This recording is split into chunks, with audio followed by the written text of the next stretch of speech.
She was just a cleaning lady. That's what everyone said. That's what he believed. Until the day she read 6 dead languages out loud, and turned his world upside down. And by the time she was done, this billionaire was no longer laughing. This is the true story of how one woman, seen by all as invisible, brought a man drunk on power to his knees. Not with anger, but with something far more dangerous. Wisdom. Pushpin. Before we begin, drop a comment below.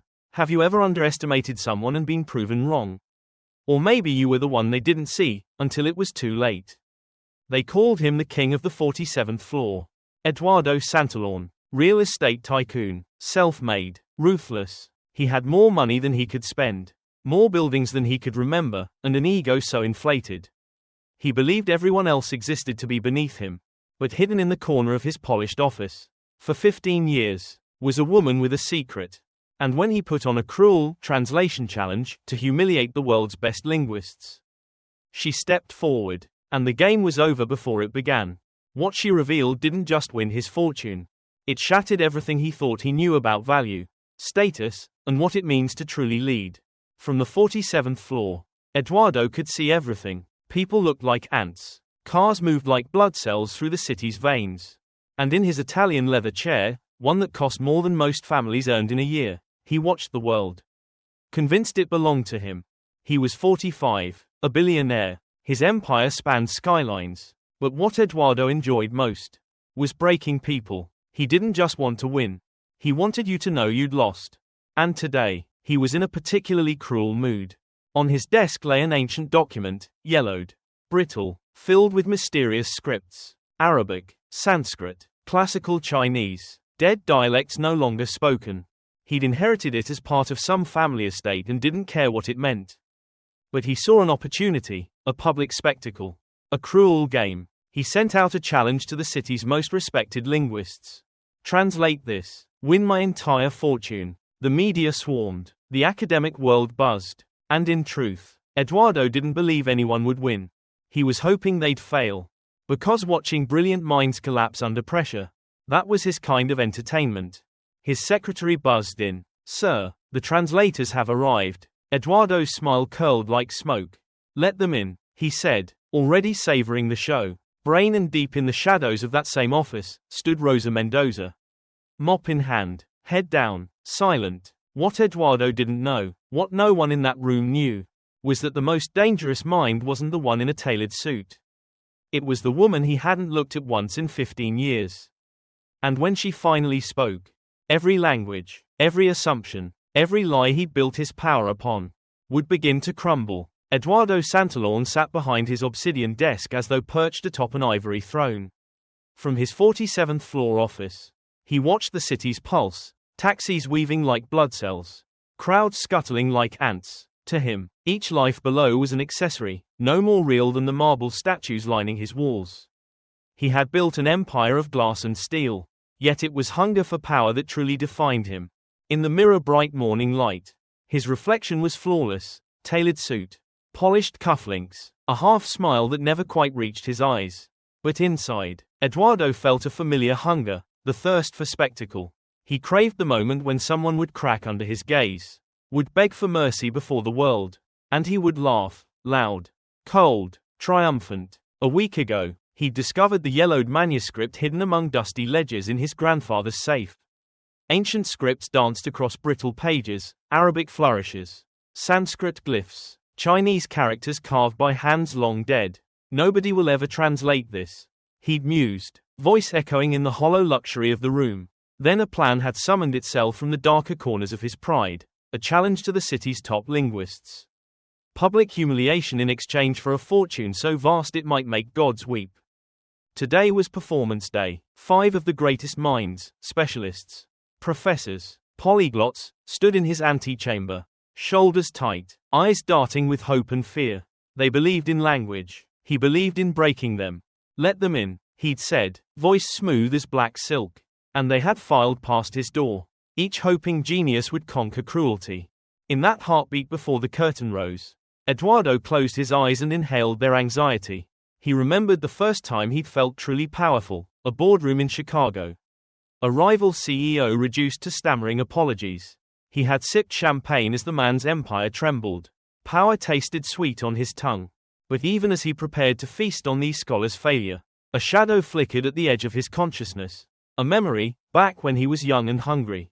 Before arrogance hardened into cruelty. Then, a mentor's kind word had stoked his ambition. Now, only scorn remained. He opened his eyes. The translators filed in, faces pale but determined. He cleared his throat. Gentlemen, ladies, welcome to the greatest test of your careers. Fail, and you'll pay dearly for wasting my time. Succeed, and you'll inherit everything I own. Laughter rippled through the room, his laugh, sharp as a blade. Their tentative smiles faltered under its edge. As he gestured toward the ancient text, Eduardo felt that familiar swell of triumph. Nothing would be left standing but his ego. Yet, just beyond that door, someone very different waited in silence, a woman he had overlooked for 15 years. Mop in hand and eyes downward. He would never have guessed she held a power far beyond his reach.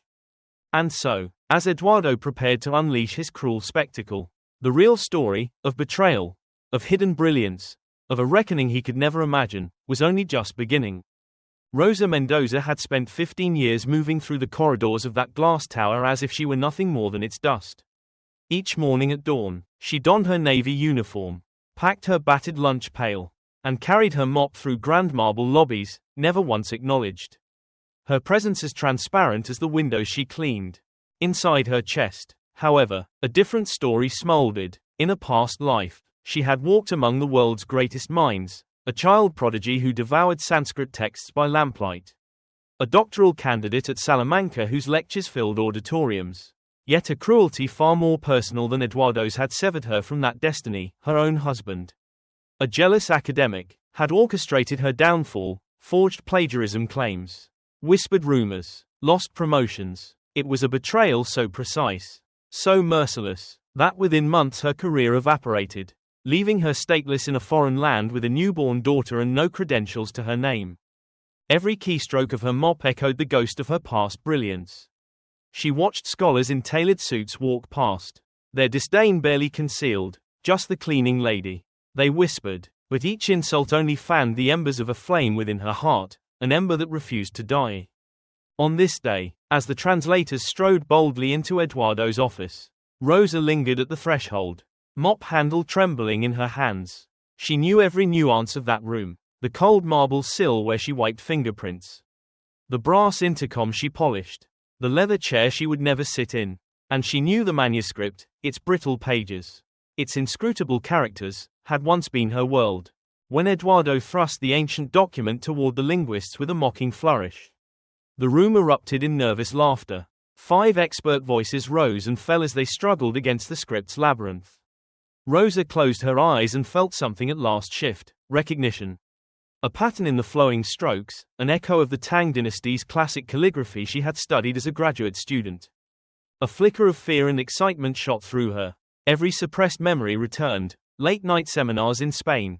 Her daughter clutched at her side, the thrill of decoding a half-forgotten dialect, the bitter taste of loss when those achievements were stripped away.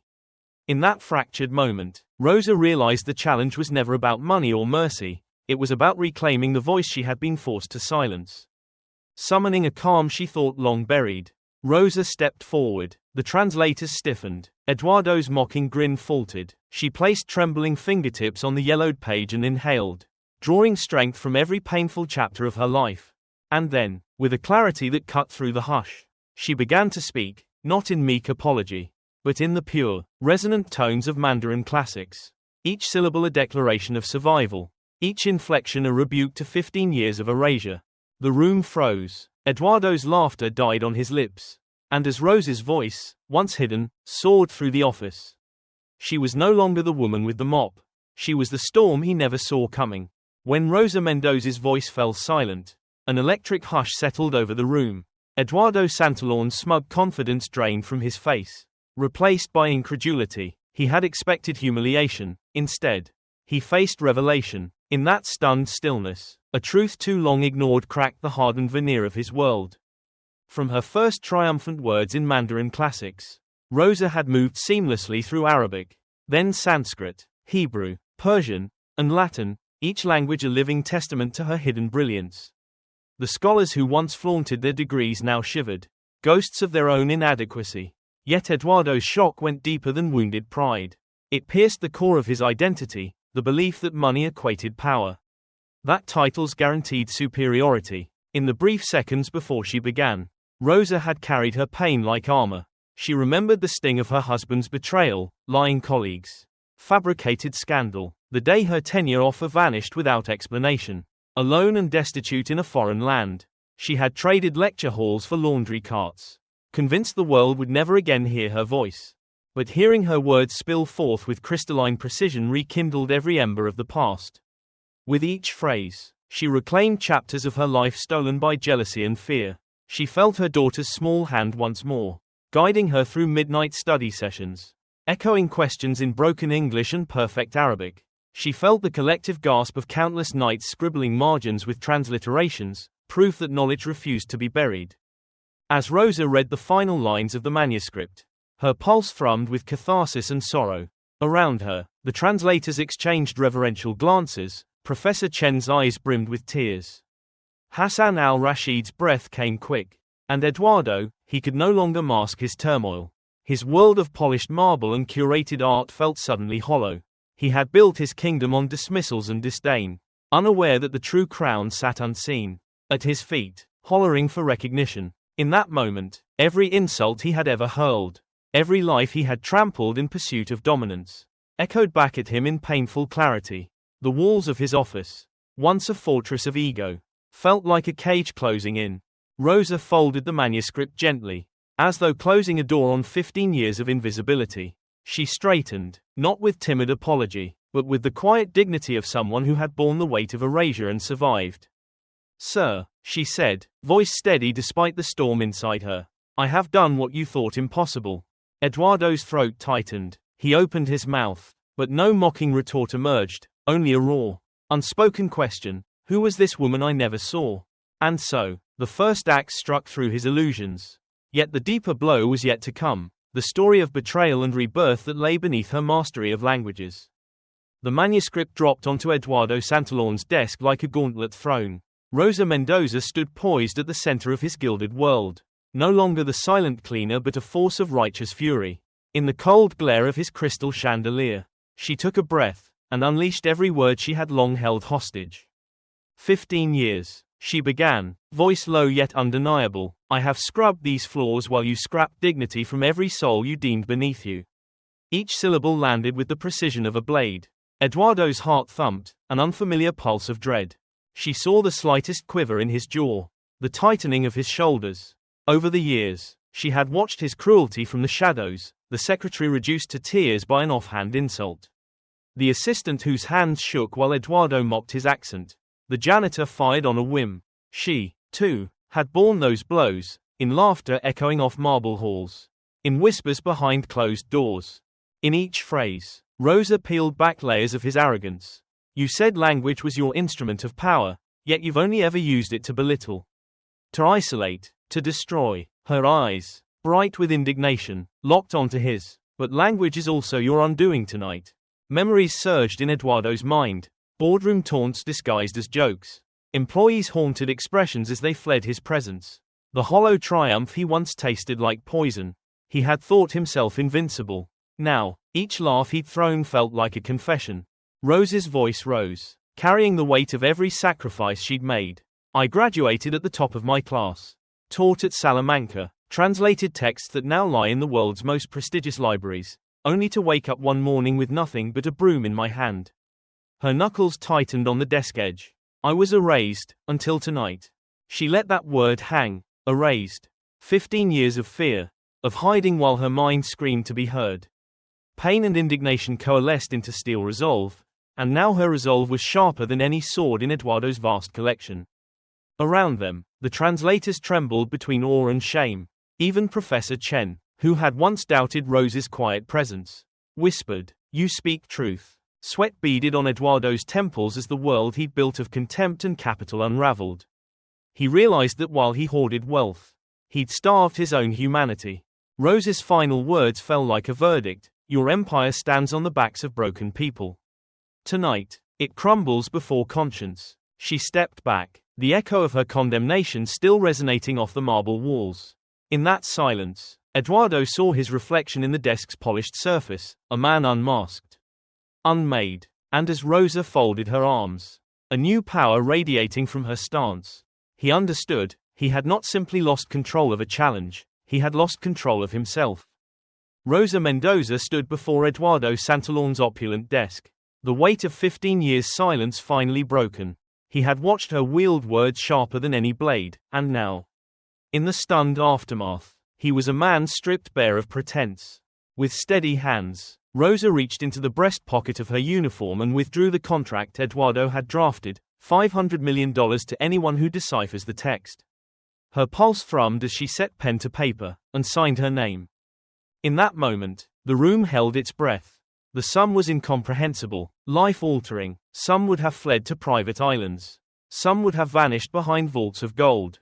But not Rosa Mendoza. As Eduardo processed the enormity of his promise, she closed her eyes and saw her daughter's face, once a frightened toddler in a cramped studio apartment. Now a confident young cardiologist saving children's lives. Suddenly, the money was no longer about power. It was about redemption. First, she directed $200 million into a scholarship fund for service workers yearning to return to school. Campus tours were scheduled, advisors hired. Rosa imagined janitors in lecture halls, cafeteria staff donning graduation caps, a humanity reclaimed. Next, she earmarked $100 million to establish a credential restoration program for immigrants. She remembered her own struggle, degrees gathering dust abroad, hope eroded by paperwork and prejudice. Now she hired linguists and lawyers to translate diplomas, to restore titles and self-worth to those forced into shadows. The final $200 million seeded the Invisible Voices Project, a multimedia archive capturing stories of scholars, artists, and professionals cast aside by circumstance. She envisioned university libraries and public exhibits where visitors would learn that genius has no single address. As Rosa explained these plans, Eduardo felt a strange warmth unfurl in his chest. Guilt warred with wonder. He recalled the hollow thrill of humiliating employees, the lonely nights in penthouses where only mirrors reflected his triumphs. Now, for the first time, his wealth felt purposeful. In the days that followed, Eduardo shed his armor of arrogance. He set aside his tailored suits for shoes scuffed by factory floors. He walked the corridors, listening, apologizing, learning. At the maintenance bay, he thanked a mechanic by name. In the kitchen, he sat at a fold-out table to share coffee and conversation with the cooks he had once ignored. Yet transformation breeds resistance. Board members grumbled at bonus structures overturned. Executives whispered that Eduardo had lost his edge. But each time doubt crept in, Rosa's resolve lit his way. He saw lives rekindled, a former translator now mentoring refugees, a security guard earning her bachelor's degree, an archivist whose poignant memoirs anchored the Invisible Voices archive. Through it all, Eduardo discovered a profound paradox. To give away power was to gain it anew, power to heal, to uplift, to unite. And so, with the manuscript's promise fulfilled, a new chapter began, not of rivalry and revenge, but of collaboration and compassion. The auditorium lights dimmed as Eduardo Santalón stepped onto the stage, no longer the solitary titan of floor 47. But a man remade by courage and compassion. At his side stood Rosa Mendoza, her posture regal and unwavering, the very embodiment of the promise she had written into existence. Silence fell as Eduardo surveyed the faces before him, board members still wary, managers whose loyalties had wavered, and hundreds of employees who had once hidden from his glare. His chest tightened with the memory of every humiliation he had inflicted, but now, alongside Rosa, he carried a different burden. The responsibility to lead with humanity. He cleared his throat. Tonight, he began, voice resonant, we speak a new language. Not the language of dominance, of fear, or of profit at any cost, but the language of respect, opportunity, and shared purpose. A ripple of emotion passed through the crowd. For so long, leadership had been synonymous with command. Now, it felt like a conversation. Rosa stepped forward. We have learned, she said softly, that true authority arises not from titles or wealth, but from lifting others, from listening when voices are silenced, and from creating spaces where every mind matters. Eduardo felt gratitude swell within him, gratitude laced with remorse. He thought of the trembling scholars, The beaten-down custodians, the silent cries in empty hallways, all had taught him a lesson he could never have learned in any boardroom. Behind them, a screen displayed the Foundation Santalón Mendoza's first projects, scholarship recipients beaming in cap and gown, immigrant professionals reclaiming their credentials, and the gallery alive with the stories of invisible voices. Each portrait whispered of lives rescued from oblivion. In the final quarter of the company's annual review, profits soared 22%, a testament that empathy and excellence need not be rivals. Yet as the applause rose, Eduardo knew the true victory lay beyond numbers. It lay in the quiet confidence of a young mechanic who now aspired to engineering school, in the veteran librarian whose rescued memoir now inspired thousands. He turned to Rosa. "Thank you for teaching me to see," he said, eyes glistening, "to lead not by towering over, but by standing beside." Rosa's smile was both triumphant and tender. In that moment, they forged an unbreakable alliance, a new breed of leadership rooted in dignity and possibility. Beyond the gala's glow, the journey continued: boardroom reforms, community outreach, and a vow to listen whenever a whisper threatened to be forgotten.